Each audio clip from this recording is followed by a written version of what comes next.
Bonjour, dans cette nouvelle vidéo, je vais te présenter une méthode qui permet de réaliser les exercices de type construire une figure, qui est le deuxième type d'exercice dont nous avons besoin dans le chapitre sur les quadrilatères. Comment aborder un exercice de type construire une figure? Tu peux voir ici au tableau que j'ai reproduit l'énoncé de la deuxième question de l'exercice 18 dans le plan de travail sur les quadrilatères, à savoir, nous voulons construire un losange BCDE tel que BC égale 4,5 cm et CE égale 6 cm. Donc, que devons-nous faire quand nous abordons un exercice de type construire une figure? Mon conseil est de commencer par réaliser une petite figure à main levée de ce que nous devons obtenir en plaçant dessus les données de l'exercice. Cela nous permettra déjà d'avoir une petite idée de ce que nous devons faire.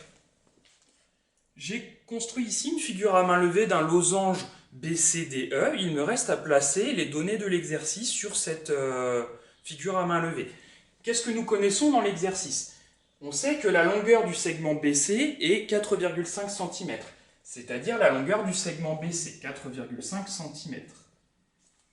Est-ce que c'est la seule donnée que j'ai lorsque l'on me dit BC égale 4,5 cm dans cet exercice? Vous vous doutez bien que si je vous pose la question, c'est que la réponse est non. Pourquoi? Puisque BCDE, nous savons que c'est un losange, et cela, nous ne l'avons pas encore mis sur la figure. Comment je vais coder le fait que BCDE est un losange?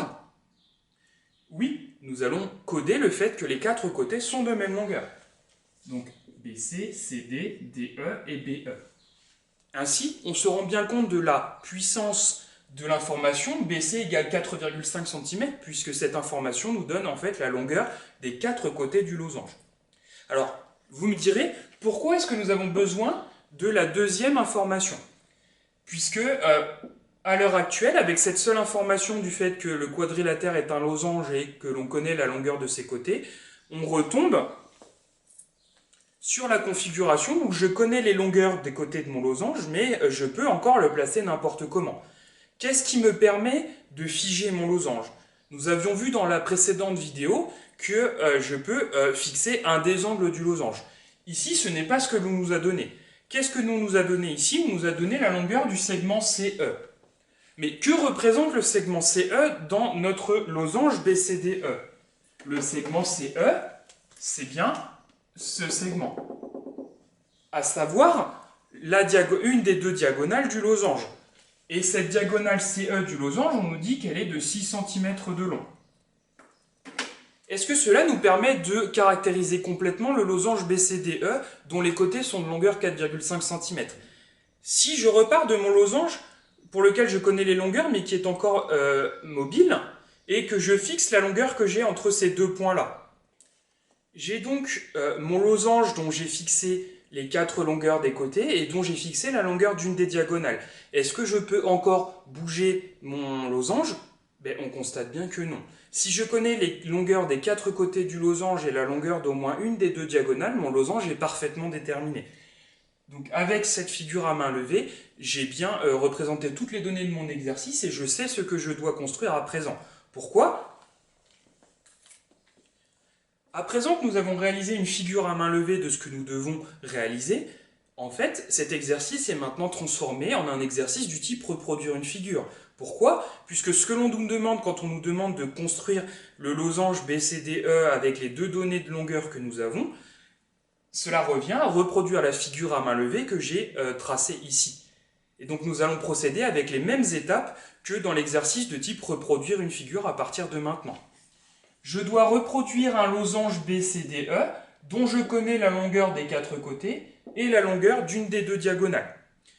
Alors, cette reproduction-là ne va pas se réaliser avec les mêmes étapes que la reproduction de l'exercice que j'ai présenté dans mon autre vidéo. Pourquoi? Puisque ici, en fait, le fait que la donnée supplémentaire que nous avons sur le losange, outre que les longueurs de ses côtés, c'est la longueur d'une des deux diagonales. Mais la diagonale CE, une fois qu'elle est tracée, elle découpe en fait mon losange en deux triangles. Le triangle BCE d'une part, le triangle CDE d'autre part. Pourquoi est-ce que cette information est intéressante et pertinente dans le cadre de la reproduction de cette figure à main levée? Puisque, que ce soit le triangle BCE ou le triangle CDE, je me retrouve bien avec deux triangles dont je connais les trois longueurs. Je connais les longueurs de ces deux côtés-là et de ce troisième côté-là pour le triangle BCE, et de ces deux côtés-là et du côté CE pour le triangle CDE. Le problème à partir de maintenant se résume donc à construire deux triangles dont je connais les trois longueurs. Et ça, nous le savons le faire depuis le chapitre sur les triangles. Il va nous falloir commencer par tracer par exemple le triangle BCE dont je connais les trois longueurs. Je vous laisse reprendre le chapitre sur les triangles pour voir comment réaliser cela. Et une fois que nous avons le triangle BCE, nous pouvons construire le triangle CDE avec la même méthode, sachant qu'un des côtés sera déjà tracé, le côté CE. À partir de là, vous avez maintenant toutes les billes pour construire ce losange-là, puisque vous savez construire des triangles dont on connaît les trois longueurs. Cet exercice est donc pour moi terminé.